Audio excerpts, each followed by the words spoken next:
Cargamento pregonando voy, el oro verde porque yo soy bananera. Con mi cargamento muy contento voy, mientras mira con asombro el forastero. Bananero, ay bananero soy, ya me alejo. Posterior a la reforma liberal, Honduras entraría en un periodo de la historia denominado el enclave bananero. Dicho periodo comenzaría en el año de 1898 y finalizaría en el siglo XX, allá por la década de los 70. A lo largo de este periodo haremos mención del hecho del fraude del ferrocarril. Estudiaremos los aspectos positivos y negativos del enclave bananero, así como también la situación actual del banano en el mercado hondureño. A raíz de todos los acontecimientos que ocurrieron durante este periodo, Ramón Amaya Amador escribió una obra llamada Presión Verde. Dicha obra narra todos los hechos que pasaron en este periodo de la historia de Honduras.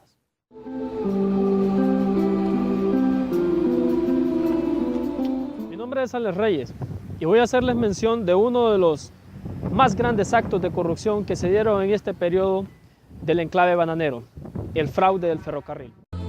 Y los soldados a bala y golpes no dispersaron por el terror. Ay, por en la década de los terror. 40 del siglo XIX nace la idea de la construcción de un ferrocarril interoceánico que conectara Puerto Cortés con el Golfo de Fonseca. Para dicho proyecto se solicitaron créditos internacionales, pero antes de que estos créditos fueran aprobados, Honduras tuvo que superar el impasse de la deuda que tenía con Inglaterra después de la separación de la Federación. 6 millones de libras esterlinas fueron aproximadamente las que se aprobaron, de las cuales solo 300.000 ingresaron a las arcas del Estado.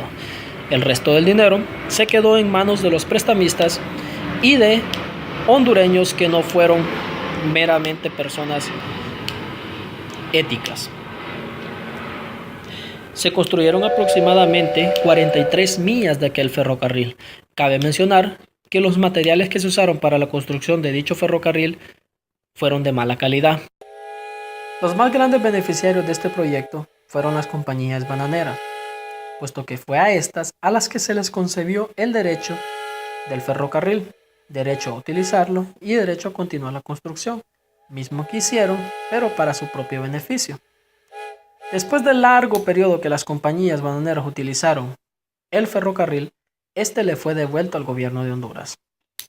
Cabe mencionar que la deuda que el gobierno había contraído para la construcción de este ferrocarril fue pagada hasta la década de los 50, después de varias resoluciones para evitar el pago estratosférico de 16 millones de libras esterlinas en aquel entonces, puesto que 6 millones eran la deuda original y el resto era una deuda de intereses.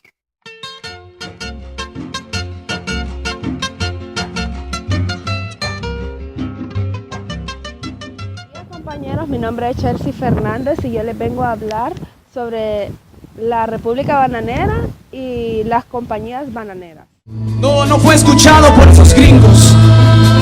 Amos sin alma del Los bananal. empresarios norteamericanos pasaron de ser compradores a cultivadores, obteniendo del gobierno de Honduras concesiones de tierra para plantar banano. Las primeras concesiones y plantadores fueron Streich y los hermanos Vaccaro. Streich vendió en 1905 su concesión a Samuel C. Murray, que organizó la Cuyamel Fruit Company. Los ítalo-americanos hermanos Vaccaro y los D'Antoni fundaron la Vaccaro Brothers en La Ceiba, que cambió luego su nombre a Standard Fruit Company.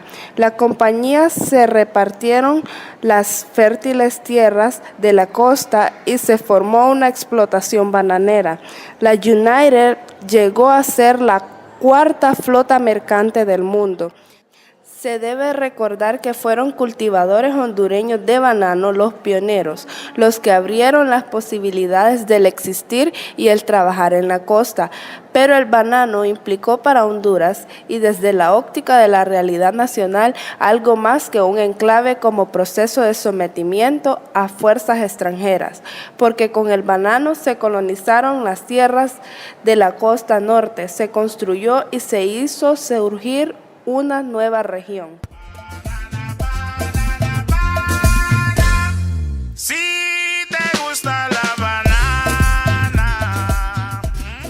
días, compañeros, mi nombre es Gilisa Bermúdez y yo les voy a hablar sobre las consecuencias del enclave bananero en Honduras. El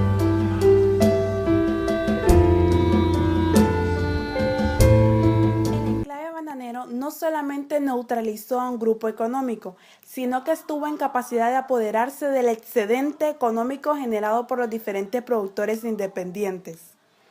Los productores nacionales fueron absorbidos por el impulso de la nueva empresa y sus posibilidades de subsistencia fueron quedando atadas al destino del enclave bananero. El enclave recuperó con creces la inversión inicial y continuó consolidando más su sistema de explotación. Al acaparar las grandes extensiones de las mejores tierras del país, las compañías bananeras cerraban las posibilidades de desarrollo para otros sectores de la economía hondureña y condenaban al país a girar permanentemente en la órbita del enclave. El enclave crece hacia afuera en la medida en que se incrementa la producción y perfecciona la comercialización del banano, con lo que a su vez fortalece los nexos de dependencia de la economía nacional con el mercado mundial. En un día de lodo y de lluvia, una huelga en nosotros nació. Mi nombre es Sondris Mabel Rodríguez Rivera y yo les voy a hablar sobre el aumento y la situación actual del banano en Honduras. Eran muchos los muertos de hambre, sin temblor él se alzó con su voz. El mercado del banano hoy en día continúa siendo uno de los pulmores económicos del país, ocupando el segundo lugar en la escala de exportación agrícola en Honduras. De acuerdo a los datos oficiales, Honduras ocupa actualmente el tercer lugar en exportación en Centroamérica, con una producción estimada de 40 millones de cajas, contra 100 millones que produce Guatemala y 90 en Costa Rica. Los dos grandes mercados, Europa y Estados Unidos, ambos imponen cotas y precios que afectan el interés económico del país. En la Unión Europea, para el caso de este enunciado, cambian el régimen de importación con un arancel de 230 euros por toneladas a partir del 2006. El banano históricamente ha sido un producto clave para el crecimiento. Sin embargo, la situación de los precios en el mercado internacional es muy compleja. La administración del precio del banano del lado de la demanda le ocasiona enormes pérdidas a la economía. Se hace cada vez más imperativa una negociación internacional y especialmente para la economía pequeña de bajo crecimiento y con altos índices de pobreza, como el caso de Honduras. Esto es negociar con los países industrializados que paguen por los productos de exportación de estos países. El último precio mayor en los últimos 10 años, por ejemplo, el precio del banano por la caja era de 40 libras y se vendía en $8.50.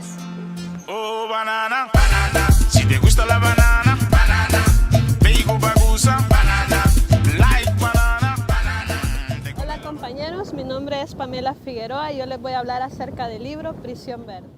Esperando del amo extranjero la justicia para esta prisión. Prisión Verde fue un libro escrito por el ilustre periodista Ramón Amaya Amador, quien trabajó varios años como regador de veneno en los campos bananeros. En ella se relatan los conflictos y sinsabores que se dieron entre los años de 1950 a 1954, antes de la gran huelga obrera. Trata sobre todo de la explotación hacia los empleados y el abuso que cometían contra los propietarios de tierras que las concesionarias bananeras buscaban expropiar. Amaya deseaba crear conciencia política, generando así la antipatía de Tiburcio Carías Sandino, quien defendía los intereses de las bananeras, haciendo huir a este para evitar ser encarcelado o asesinado. La novela se centra en dos personajes que representan a los miles de hondureños explotados en los campos bananeros. Luncho López es un terrateniente que se niega a vender sus tierras a pesar de los esfuerzos de Mr. Steel. El otro es Máximo Luján, quien al inicio es un fiel vasallo de los gringos, pero poco a poco despierta su conciencia, convirtiéndose en un revolucionario y líder de la huelga, la cual es rápidamente reprimida por los militares, quienes matan cruelmente a Luján. La novela termina diciendo: La prisión verde no es solo oscuridad. Máximo encendió en ella el primer hachón revolucionario. Otros cientos de hermanos se encargarán de mantenerlo enhiesto.